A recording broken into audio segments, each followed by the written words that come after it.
I just realized it kind of sucks when you're learning a language that doesn't have the biggest community tied to it. So I'm Vietnamese American and I'm relearning my heritage language of Vietnamese.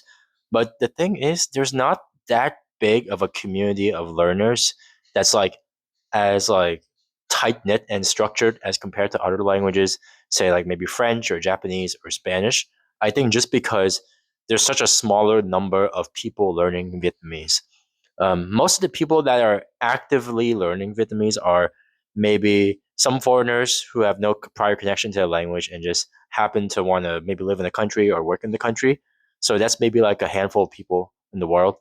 And then, of course, a bunch of Vietnamese heritage learners who mostly got that structure from their family in terms of like language and cultural connection, but never really like there's not like a big tight knit like system or community for like learners. I feel like maybe smaller ones scattered here and there. There's of course some really great YouTube channels that teach Vietnamese, um, but I feel like it's not as intense as like the Japanese learning community, which I've observed has like so many like followers and so many different methods and systems and structures because of the fact that Japanese culture and Japanese language has been so um, influential on the international stage because of things like anime and like just Japanese culture, Japanese food, etc., or the fact that everyone wants to travel to Japan.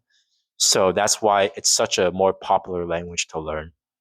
And that's not to say that um, it's hard. It's gonna like make it more hard to learn the language because again, language learning is gonna be an independent thing. But when you have like many people kind of in the same boat as you, it makes the journey, I feel, a little bit less difficult.